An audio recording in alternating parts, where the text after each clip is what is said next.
Hey guys, this is Nick, aka Crazy Cookie for PokerVIP.com, and today I'm going to be doing episode 2 of my How I Crush with PokerSnowie series.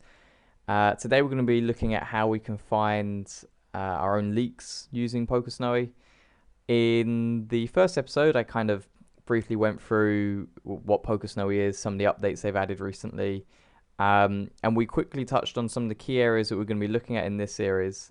And I figured that today I'd start out with the area that probably when you first get PokerSnowie, if you get one of the subscriptions where you can upload quite a lot of hands, it's probably the first area that if you're using it as a training tool, you can use. In the example today, I haven't actually used my own hands. I've used hands that I've played against Snowie, just because they were the easiest to upload for today.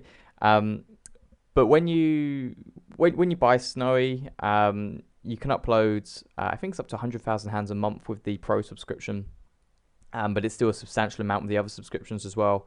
And then obviously in the following month, you can upload another 100,000 hands, you'll have 200,000 hands in your database. So after a few months, you can have 500,000 hands in 5 months on PokerSnowie. And you can use it to find your leaks, as we're going to go through today. We're going to find out how our play differs to Snowie.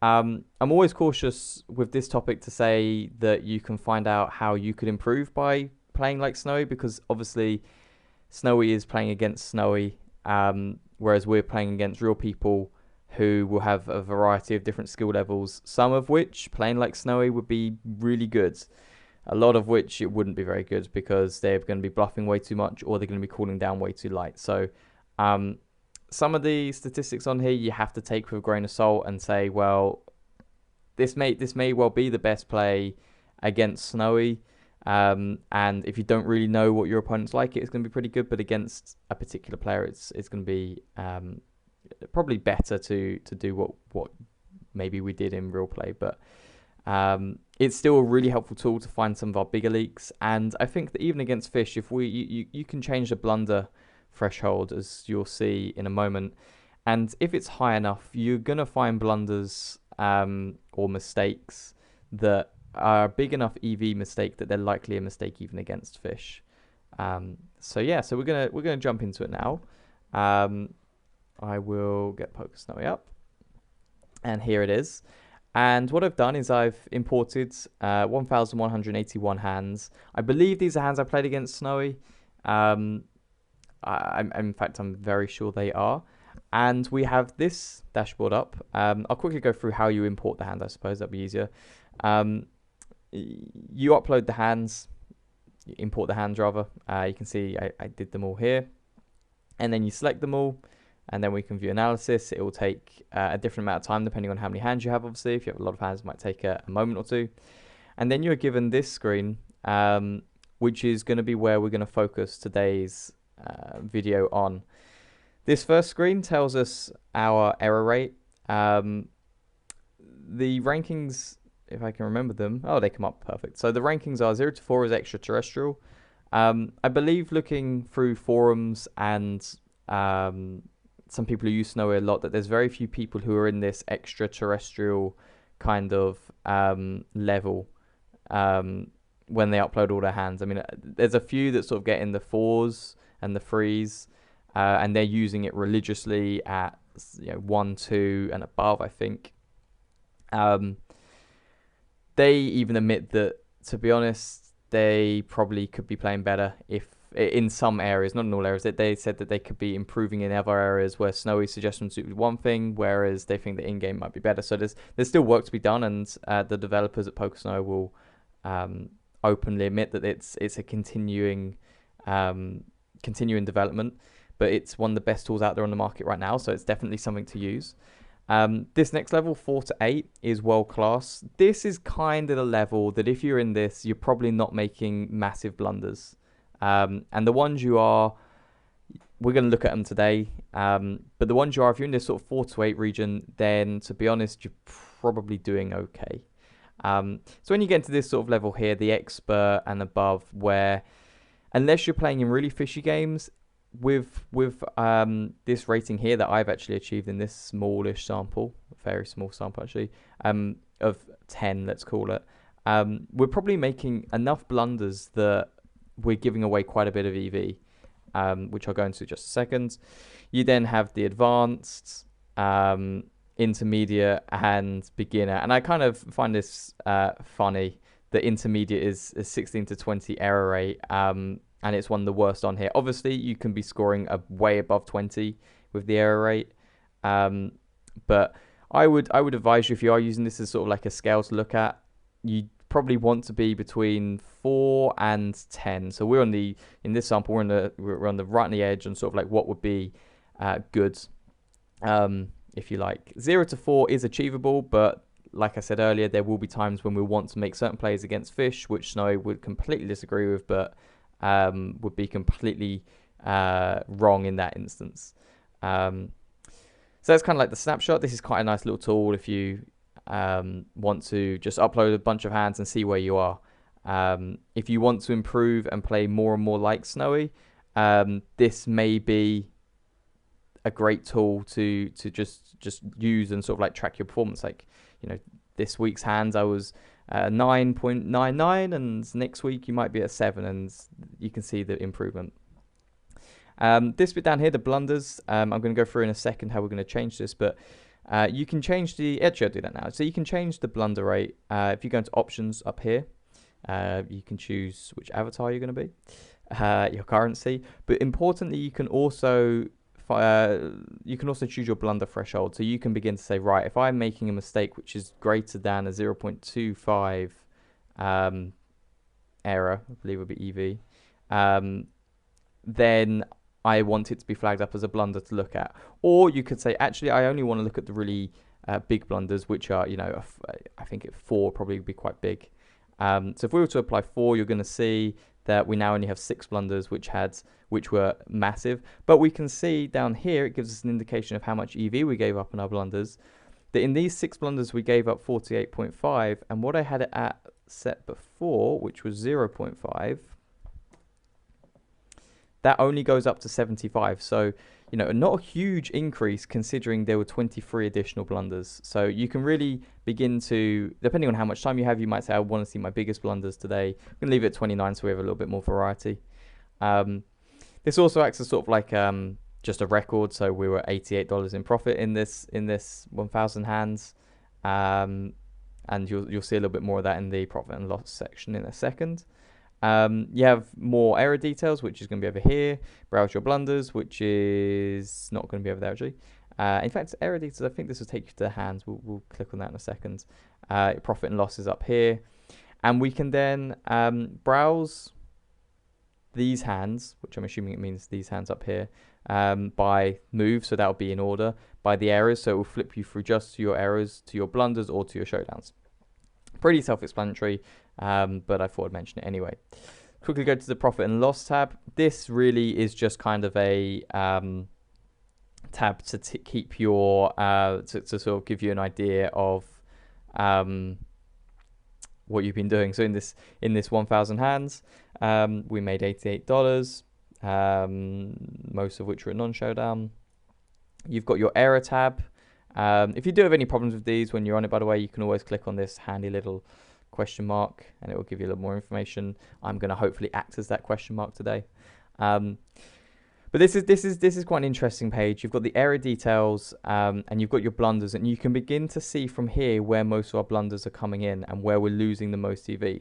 It's not a surprise to see that we're losing the most EV on the river because that's where the pot is going to be biggest, but it's also interesting to see that post-flop we've got a lot more errors than the flop. Small sample, but over time I'd actually expect this to be quite consistently lower than the flop, turn and river. However, there are more errors pre-flop where there's going to be much smaller EV loss. The thing I'd be very careful with the errors pre-flop is Snowy uses min raises. So this is kind of like the one biggest area that I think could be done with in the next update to change some of the pre-flop sizings, because it will help it out a little bit. But pre-flop Snowy has a quite a different game to mine, so this isn't a surprise to see.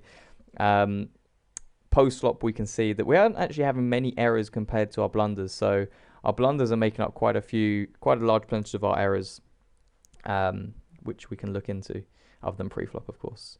And then finally, it shows you where your error rate is coming in. So we're making most of our errors on the river, as we've seen, or most of our big errors, and that's where we're losing most of our EV. So from this snapshot, we can straight away see, and if you had a lot of hands, you could look at this, you can straight away see, okay, my river play is bad. Let's sort of figure out why it's bad. Am I betting too weak for range on the river? Am I calling with too many hands? Am I folding too many hands? You can really get into it, and it's kind of like a way for you to be aware of what might be a problem, then go and look into it, get some advice, and it kind of cuts out that whole investigation sort of like process.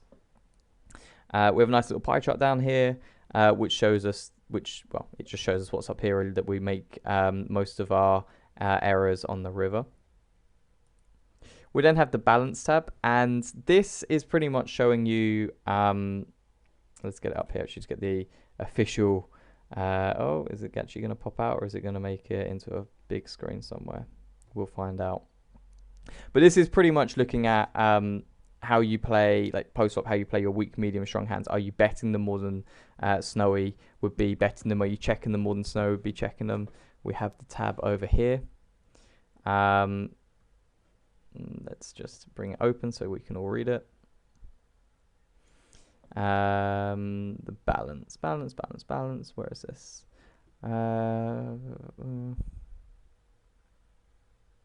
So it's pretty much suggesting, you can pause video and read through this, or you can go onto the website.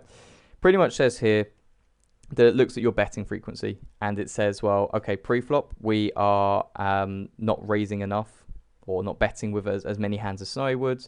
On the flop, we're again not betting quite as many hands. On the turn, we are, and on the river, we are. So turn and river look to be less of a problem, but the flop, it looks like we're not betting enough, is kind of what Snowy is suggesting. Completely ignore me on that bit. This is calling. So we're not calling enough pre-flop. We're not calling enough on the flop, turn, and river. Betting-wise, we are betting a little bit too much. Certainly our medium and weak hands. Our strong hands, we're betting with about the right frequency.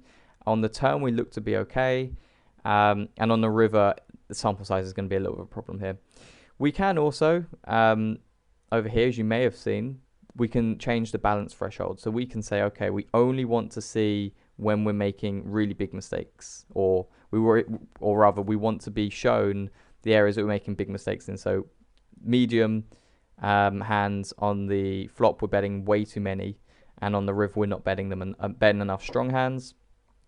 And as for raising, we're not raising enough of our medium hands. We're not raising enough of our weak hands on the turn. So you can begin again to get an idea of where there may be problems.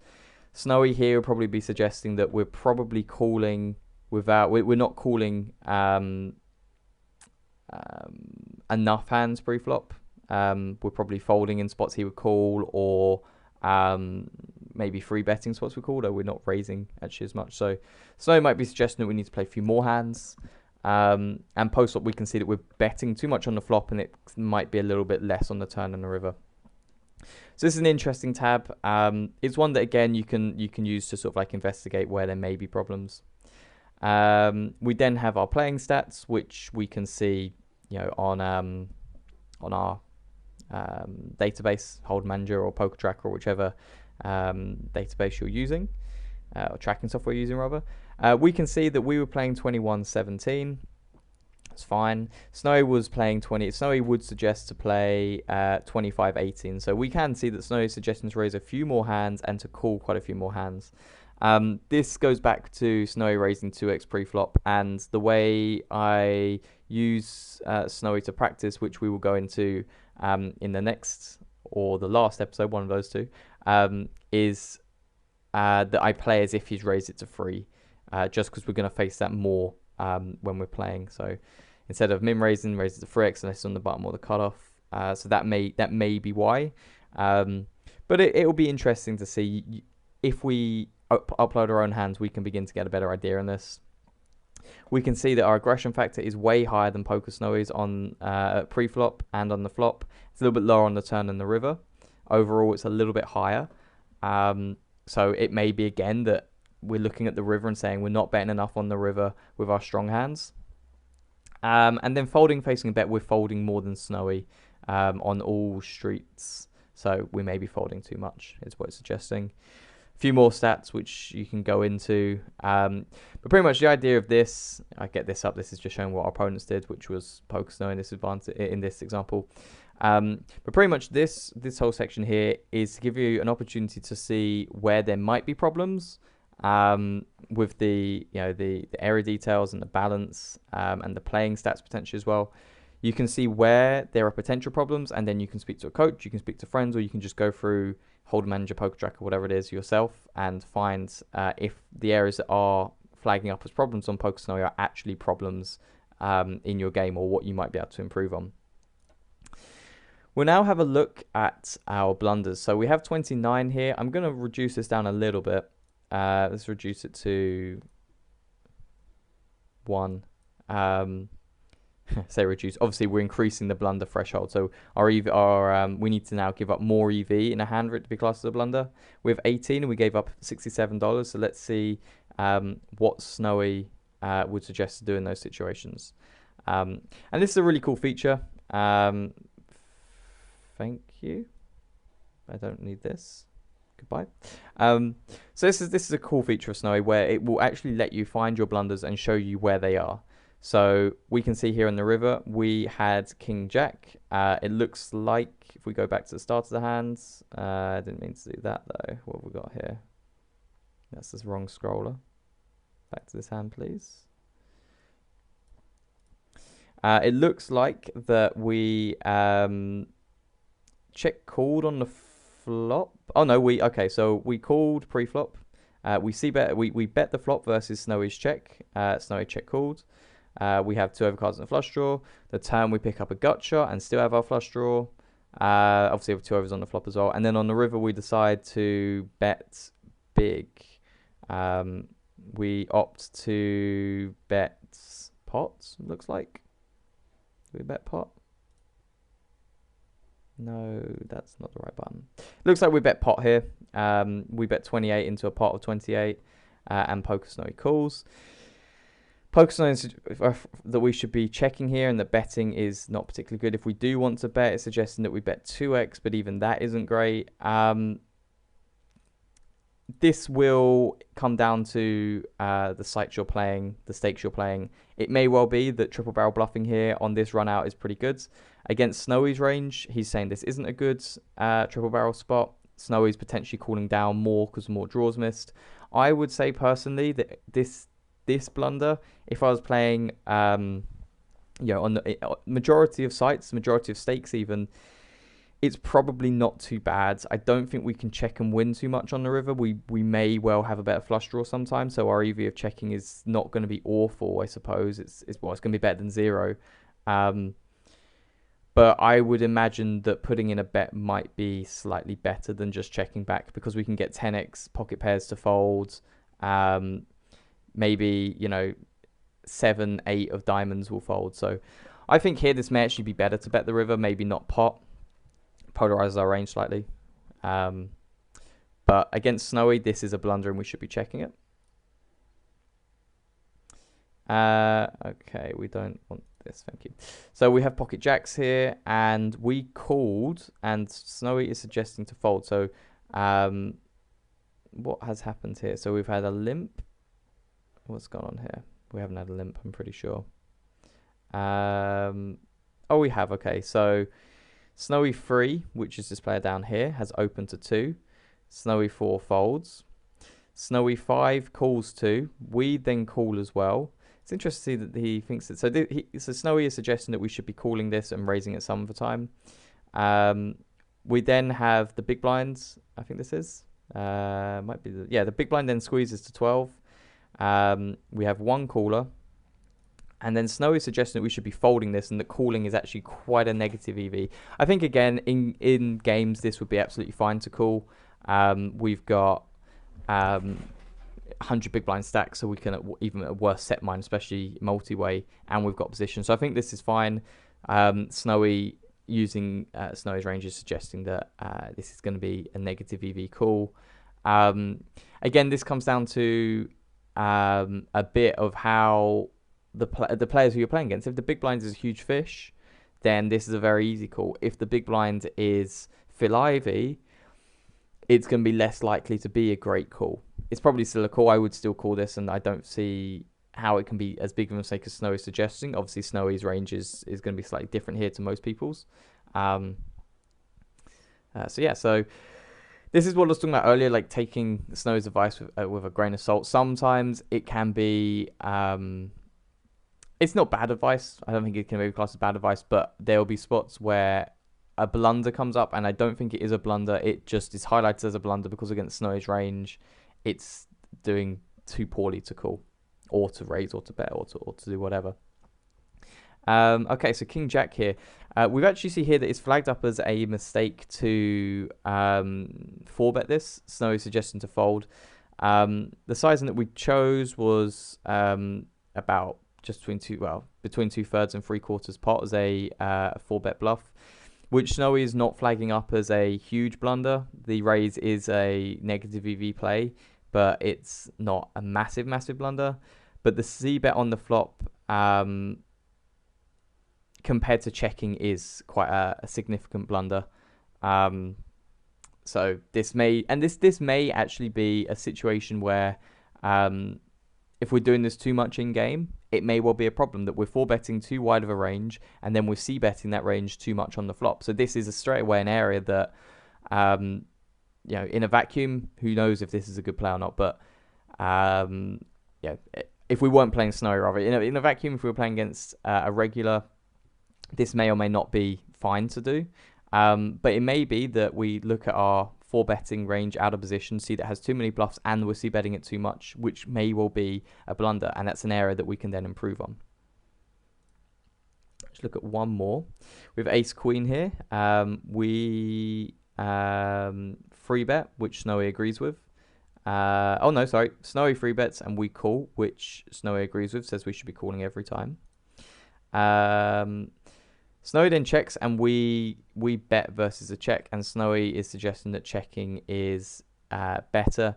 Betting is still a plus EV play, so it's not like we've made a horrible play by betting. Similar with the King Jack hand previously. In game, we may have a read that people are check folding way too often in 3-bet pots, which I think is something people do. So I would say that in game, this is a good exploitative move. Against Snowy's range, which is going to be check calling enough, it's going to have some king exit check call, pocket pairs check call. It'll have a check raising range as well. That checking this back is probably going to be better, potentially playing as a bluff catcher, or to bet the turn when Snowy checks again. So this is probably a better feature to use when you've got your own hands. I just pulled the first 1100 that came up. But when you do get Snowy, if you get Snowy, upload however many you can, depending on your subscription, and begin looking through these blunders. And like we saw here, they're not all going to be clear blunders that in the games you're playing are going to be massively negative EV. But we should be at least looking for reasons why, okay, this may not be a blunder in this exact spot, but it's a potential blunder. And it's kind of like looking at our range, the way we're playing our range is potentially going to be a blunder. This has been Nick for PokerVip.com, looking at how to find leaks with PokerSnowie. Hope you enjoyed this. If you have any questions, just put them below and we'll try and get back to you. Other than that, thanks for watching. Check out for the Snowy deal coming up soon, if it isn't already out yet. And I'll see you in the next episodes.